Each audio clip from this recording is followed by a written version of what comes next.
commencer la réunion dans la prière. Père Céleste, au nom du Seigneur Jésus-Christ, nous nous approchons de ton trône divin. Nos yeux sont vers le ciel. Et Père, on vient avec nos prières, avec nos fardeaux et avec nos remerciements pour l'œuvre qui est complète et terminée. L'œuvre de ton cher Fils, le Seigneur Jésus-Christ. L'œuvre qui peut délivrer, qui peut enlever les péchés du pire des pécheurs. Père, on te remercie pour le pardon qui est offert par la croix. Père, notre fardeau ce soir, c'est pour les âmes qui périssent. C'est pour ceux qui sont dans les ténèbres, ceux qui ont encore leur péché. Et on veut te supplier pour leur délivrance ce soir. Accorde ton aide, Père, dans la prédication de l'Évangile, la prédication de la croix. On prie que tu sauves même pendant cette réunion. Oh, Père, on se remet à toi. On te prie ces choses au nom du Seigneur Jésus-Christ. Amen. Alors, nous allons commencer dans les psaumes. Psaume 51. Psaume 51.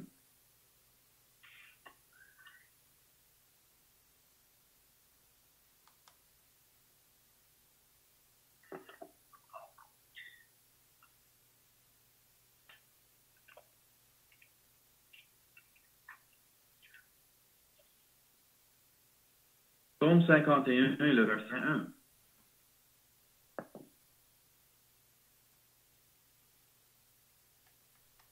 Au chef des chantres, psaume de David, lorsque Nathan, le prophète, vint à lui, après que David fut allé vers Bathsheba. Ô Dieu, aie pitié de moi, dans ta beauté, selon ta grande miséricorde, efface mes transgressions, lave-moi complètement de mon iniquité, et purifie-moi de mon péché, car je reconnais mes transgressions, et mon péché est constamment devant moi. J'ai péché contre toi seul, et j'ai fait ce qui est mal à tes yeux, en sorte que je te serai juste, que tu seras juste dans ta sentence, sans reproche dans ton jugement. Voici, je suis né dans l'iniquité, et ma mère m'a conçu dans le péché. Mais tu veux que la vérité soit au fond du cœur. Fais donc pénétrer la sagesse au-dedans de moi. Purifie-moi avec l'hysope, et je serai pur. Lave-moi, et je serai blanc, plus blanc que la neige. Maintenant, dans le Nouveau Testament, dans l'Évangile de Matthieu.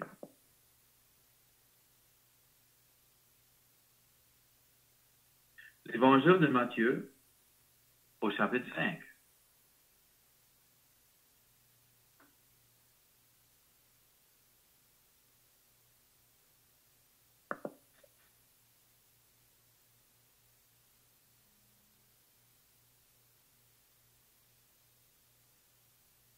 L'Évangile de Matthieu est au chapitre 5 et le verset 23. Si donc tu présentes ton offrande à l'autel et que là tu te souviens que ton frère a quelque chose contre toi, laisse là ton offrande devant l'autel et va d'abord te réconcilier avec ton frère, puis viens présenter ton offrande. L'évangile de Luc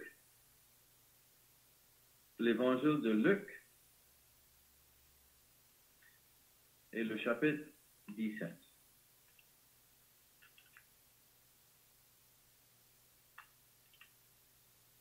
L'évangile de Luc est le chapitre 17.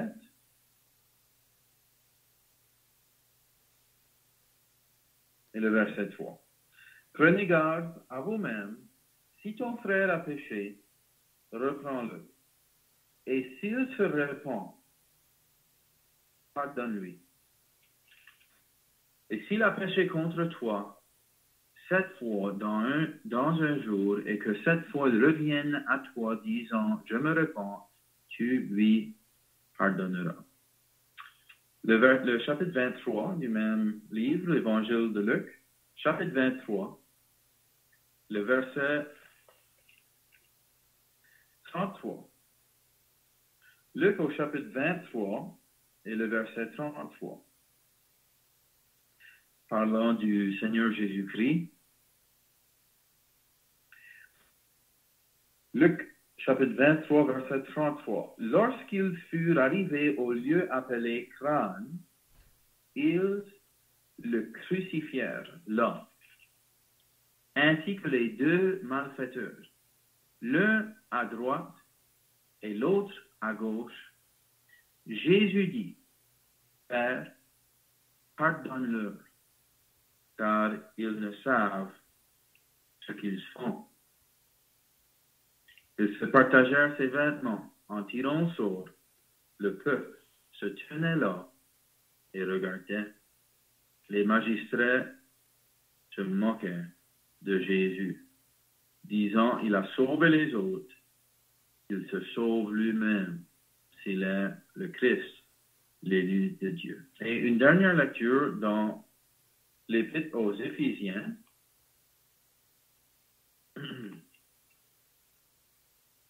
au chapitre 1.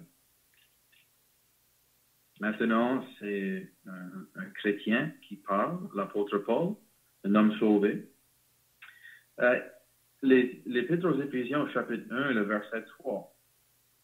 Béni soit le Dieu et Père de notre Seigneur Jésus-Christ, qui nous a bénis de toute bénédiction spirituelle dans les lieux célestes en Christ. En lui, Dieu nous a élus avant la fondation du monde pour que nous soyons saints, irréprochables devant lui. Il nous a prédestinés dans son amour à être ses enfants d'adoption par Jésus-Christ, selon le bon plaisir de sa volonté, pour célébrer la gloire de sa grâce dont il nous a favorisés dans le bien-aimé.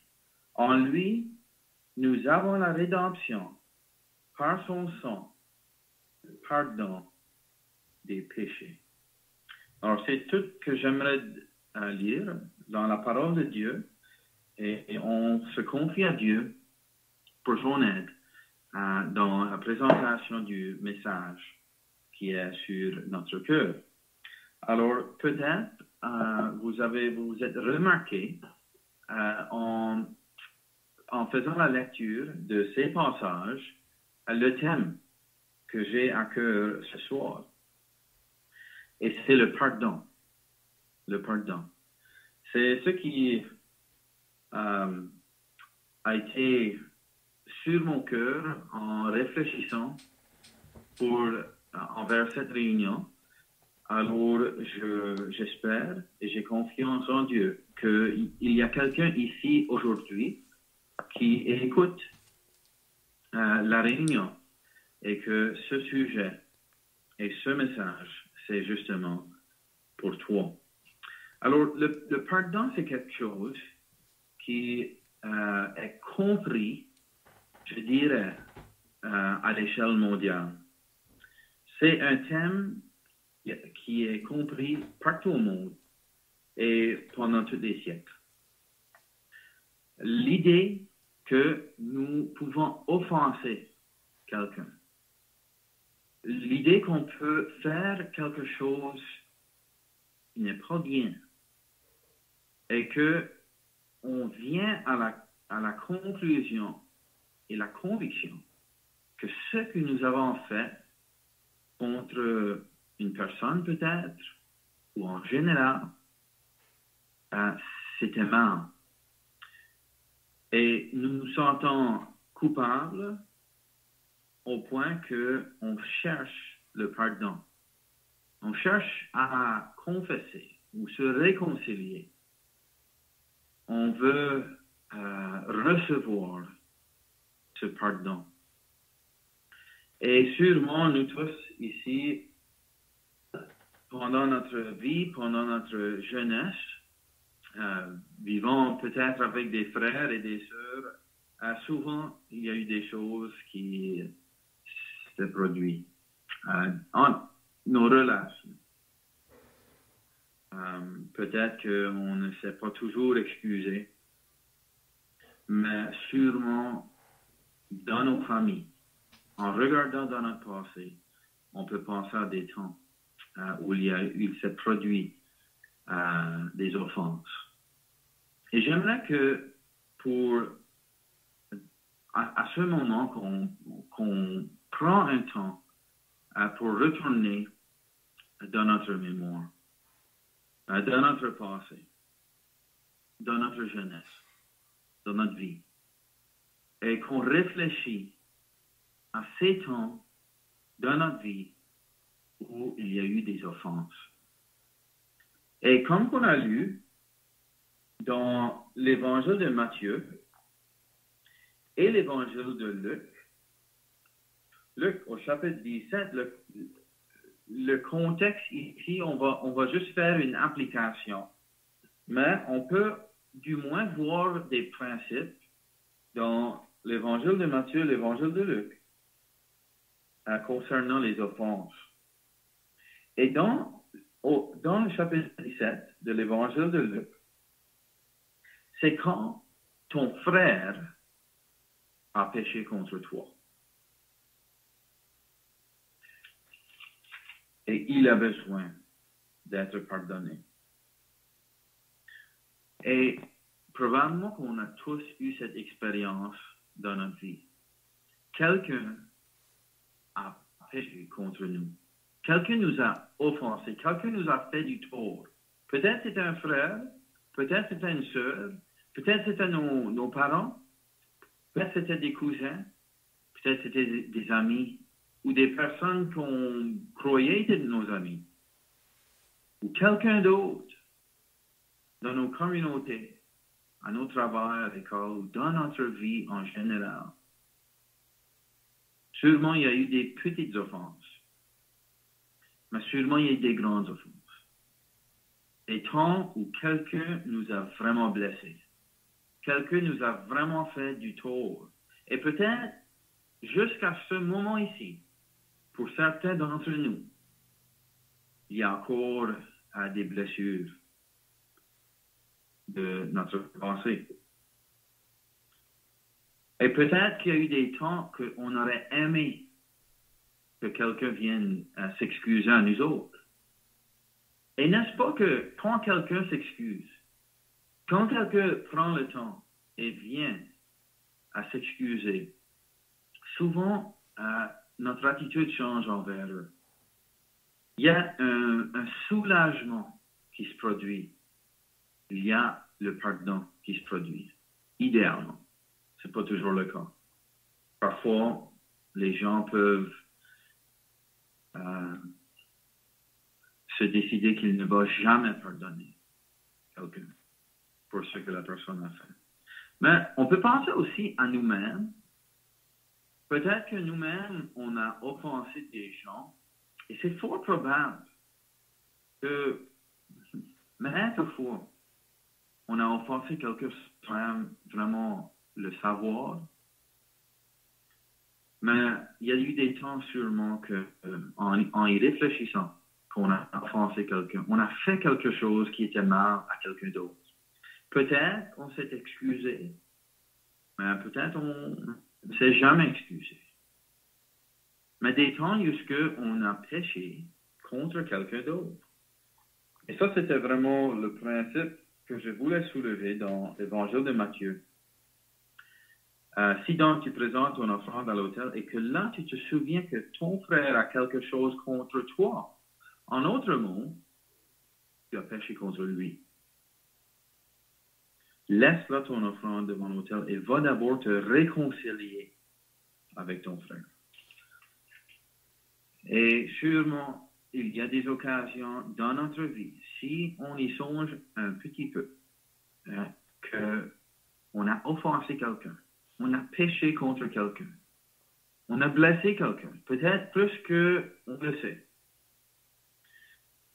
Maintenant, la raison pour laquelle j'ai voulu soulever ces points-là, en ressortant ces principes dans l'évangile de Matthieu et l'évangile de Luc, c'est vraiment le but de mon message, ce n'est pas de parler des offenses que nous avons commises contre nos proches ou contre d'autres personnes, ni de les péchés qui nous ont été commis. Mais j'aimerais d'amener Dieu dans le portrait à ce moment ici. Et nous lisons plusieurs fois dans l'Ancien Testament, Dieu même le dit, qu'il n'est pas comme un homme. Parce que Dieu ne pêche pas. Impossible pour Dieu de pécher. Mais ce qui se produit, ce qui est très possible, c'est que quelqu'un pêche contre Dieu. En fait, c'est tellement courant que la parole de Dieu dit que nous avons tous péché, tous ont péché et sont privés de la gloire de Dieu. Ce n'est pas comme péché contre quelqu'un. Car le péché contre Dieu a besoin d'être pardonné. Nous ne pouvons risquer ou oser, plutôt, oser mourir sans le pardon de Dieu. Sans le pardon de nos proches, oui, c'est très possible qu'on a offensé des gens, on n'a jamais eu le pardon. Mais le pardon de Dieu est non négociable. C'est un prérequis pour être dans le ciel avec lui. Nos péchés ont besoin d'être pardonnés. Et non pas comme les péchés qu'on a commis contre des personnes qui restent avec nous, des fois pendant des années, on a des regrets, ou comme les péchés contre des personnes qu'on ne s'est pas même aperçus. Les péchés contre Dieu sont tous souvenus, sont tous en rappel dans la présence de Dieu. Ils sont fréquents. En fait, la parole de Dieu nous éliste ce qui est un péché contre Dieu. En fait, comme on a lu dans Psaume 51, tout péché, absolument chaque péché, tout péché, est commis contre Dieu. Tous les mensonges, peut-être qu'on a menti à quelqu'un. Sûrement on a menti contre quelqu'un. Mais peut-être que c'était un mensonge qui était une offense envers quelqu'un. Mais la parole de Dieu nous enseigne qu'à la fin de compte, ça c'était vraiment un péché. Oui, c'était un péché contre une personne. À la fin de compte, c'était un péché contre Dieu. Dieu était présent et c'est Dieu qui a été offensé. Tout péché contre Dieu. Les péchés, comme on a dit, les mensonges. Les péchés de motifs, même d'avoir des mauvais motifs dans une telle ou telle situation. L'égoïsme, l'orgueil, l'impureté, les mauvais pensées, les mauvais désirs qu'on nourrit, les actions impures, ce que la parole de Dieu appelle la fornication ou l'adultère, ou même l'adultère avec nos yeux, c'est un péché contre Dieu. Toute parole impure, les jurements, de nommer le nom de Dieu en vain, c'est un péché contre lui. D'utiliser son nom dans un langage, ça, non pas pour glorifier Dieu et adorer, prier, mais juste utiliser son nom quand on se fâche. Le nom de Jésus, dans un tel contexte, c'est un péché grave contre Dieu. Le vol. Et ainsi. Et la chose peut-être le plus émerveillant à propos de ce sujet du péché, de décrire le péché, c'est que la parole de Dieu nous enseigne que dans chacun de nous, Dieu a mis quelque chose qui nous enseigne déjà qu'est-ce que le péché. C'est-à-dire que je n'avais pas même besoin de vous dire qu'est-ce qu'était le péché, parce que chacun de nous, par notre conscience, nous savons déjà quand nous faisons quelque chose qui est mal.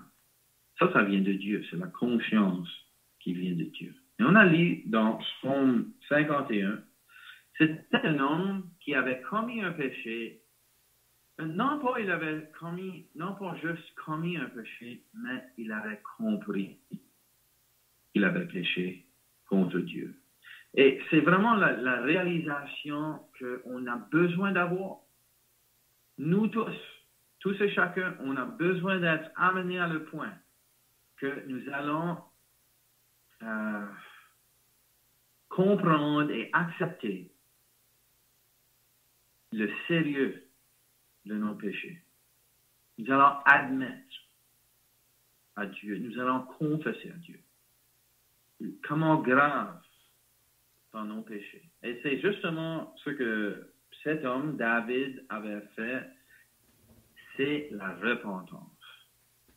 La repentance. Le seul moyen par lequel une personne peut aller au ciel, une personne peut être sauvée, une personne peut être pardonnée de leurs péchés, c'est de premièrement se repentir de leurs péchés. Et David, il dit, ô Dieu, aie pitié de moi. Selon ta grande miséricorde, efface mes transgressions. On le voit dans un état de repentance. Ce n'est pas un homme religieux ici qui essaie de trouver faveur avec Dieu, avec des bonnes œuvres, en allant à l'église, en offrant des prières, en lisant, en étant religieux. Ça, c'est la religion, et la religion ne peut pas enlever les péchés. Ce n'est pas un homme religieux ici, c'est un homme repentant. Les seules personnes qui seront sauvées sont des personnes repentantes. Et il demande que Dieu lui lave complètement de son iniquité, qu'il soit purifié de son péché. C'est le sentiment, c'est l'attitude, c'est la conviction qu'on a besoin d'avoir si jamais on va être sauvé. Et David dit qu'il reconnaît les transgressions. Ça serait un jour merveilleux s'il y avait un écouteur ici sur la ligne. Et ça serait justement cette réalisation qui se produirait chez toi. Je reconnais mes transgressions. Et mon péché est constamment devant moi. Écoute à ce qu'il dit. J'ai péché contre toi seul. C'est ce qu'il dit à Dieu. Il réalise que son péché, pas qu'il avait péché contre des hommes, son péché était contre Dieu seul. Tellement son péché était grave à ses propres yeux, il suppliait Dieu pour le pardon. Il regardait vers Dieu pour un pardon qui pouvait seulement venir de Dieu. Alors, dans mon message vraiment aujourd'hui, c'est que le pardon que nous avons besoin, ce n'est pas un pardon temporel. Ce n'est pas pour des choses qui sont arrivées sur la terre et qui ont juste un impact ou un résultat terrestre. Ce n'est pas pour nous donner une meilleure vie ici-bas ou nous alléger la conscience ici-bas sur la terre. Le pardon dont je vous parle aujourd'hui, c'est un pardon éternel qui est donné une fois pour tout à un individu qui se répand entièrement de son péché, non pas d'une façon terrestre,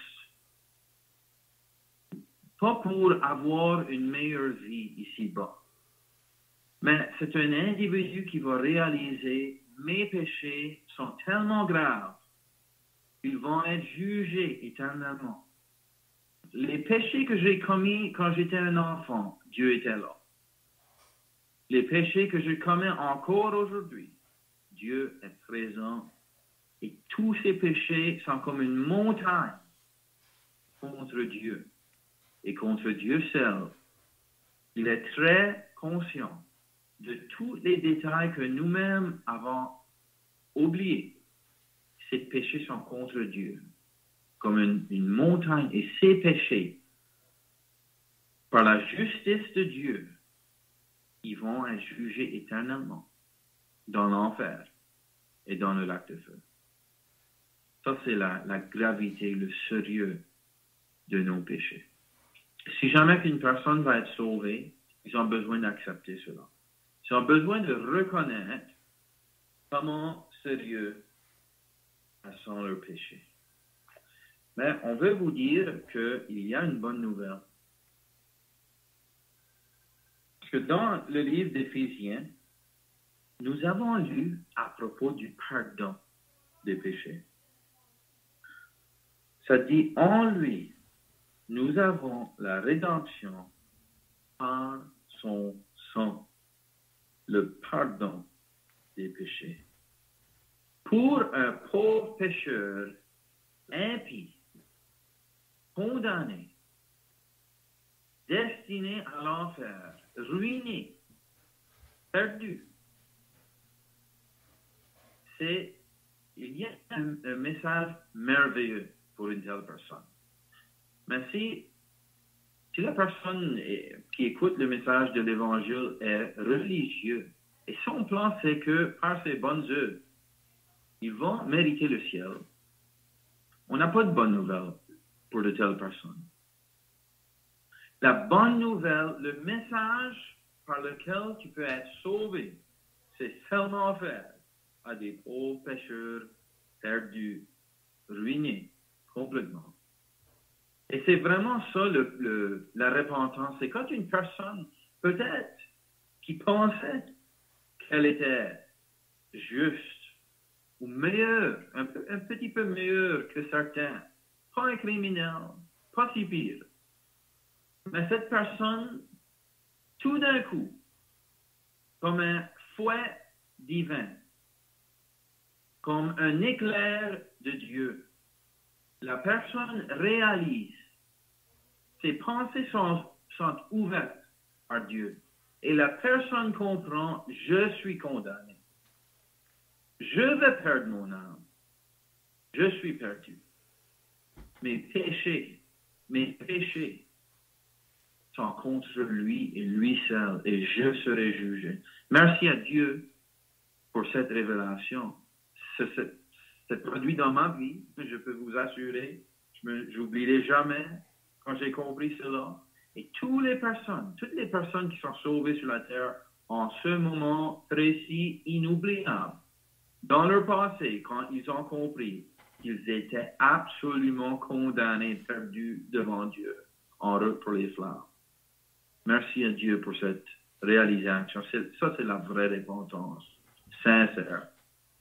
Sans religion, mais la repentance envers Dieu. Une repentance personnelle entre un individu et Dieu. Et je veux vous dire, s'il y a quelqu'un comme ça ici, j'ai une bonne nouvelle. La meilleure nouvelle que jamais tu entendras, c'est qu'il y a un pardon offert gratuitement à toi aujourd'hui. Nous avons lu dans Luc, chapitre 23, concernant le Seigneur Jésus-Christ, on le conduisit avec 2 malfaiteurs pour le mettre à mort. Et lorsqu'ils furent arrivés à le lieu qu'on appelait le lieu de la crâne, c'était nommé selon son caractère. On mettait à mort les gens, les criminels. On amenait le Seigneur de gloire, le Créateur, Dieu lui-même, devenu homme, et encore homme aujourd'hui, homme éternellement maintenant, mais il est devenu homme.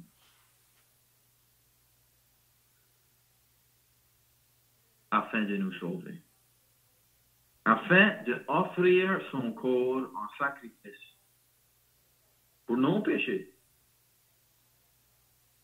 Et il fut crucifié. Il prit la place du condamné. Il prit la place des criminels. Et si, cher ami, aujourd'hui, ce soir, tu ne te prends pas ta place, tu ne te vois pas comme un criminel, comme quelqu'un qui est si méchant et mauvais dans les yeux de Dieu. Mais je veux alors vous dire tendrement qu'il n'a pas pris ta place. Si tu penses comme ça, dans tes pensées. Mais Christ est mort pour les impies, mort pour les pécheurs perdus, mort pour les criminels, et mort pour tous et chacun. Et écoute à ce qu'il dit. Pendant qu'il souffrait, oui, de la part des hommes, le sang coulait de son corps, de son visage, de ses mains, ses pieds, son front, son dos. Mais il souffrait sous le jugement et le châtiment de Dieu.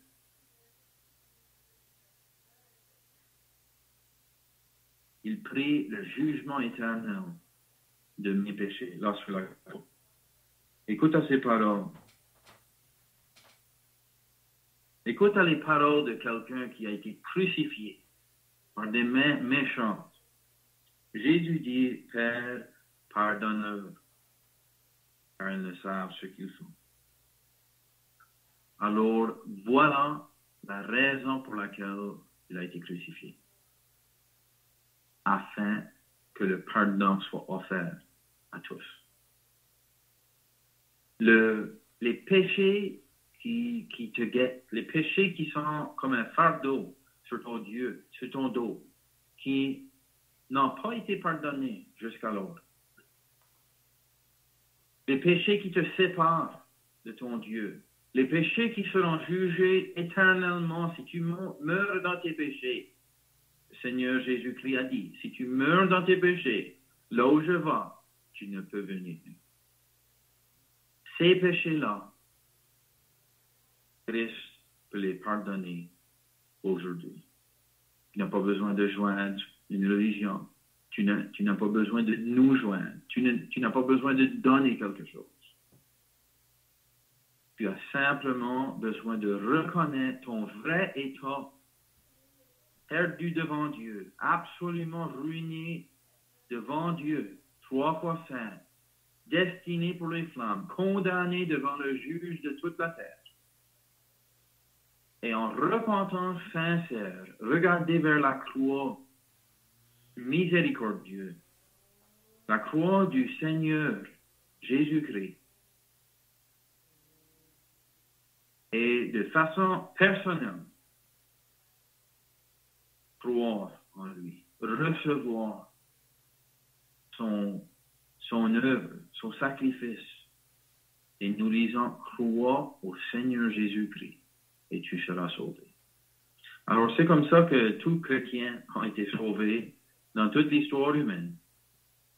Et je peux te dire qu'il n'y a aucun soulagement sur cette terre comme le soulagement d'avoir tous tes péchés lavés, pardonnés dans un instant par la foi en Christ. Alors, ça c'est mon message. Notre prière sincère ce soir, c'est que tu vas te sauver. Tu vas prendre ce message à cœur. Le danger, et c'est terrifiant vraiment, c'est que quelqu'un écoutant le message ce soir pourrait s'en aller dans leur chemin et jamais être pardonné de leurs péchés, mourir dans leurs péchés. Je t'implore aujourd'hui de prendre ce message au sérieux. Va à la parole de Dieu. Cherche le grand salut de Dieu. Cherche le Seigneur Jésus-Christ. Trouve-le aujourd'hui et reçois le pardon de tes péchés avant que ça soit éternellement trop tard. On va terminer dans la prière. Père Céleste, au nom du Seigneur Jésus-Christ, on veut te remercier, oh Dieu, pour un tel message. On te remercie, Père, pour un tel sauveur. On est émerveillé que ton cher Fils l'ait descendu ici-bas afin de nous sauver. Il a offert son corps en sacrifice afin de nous laver de tous nos péchés.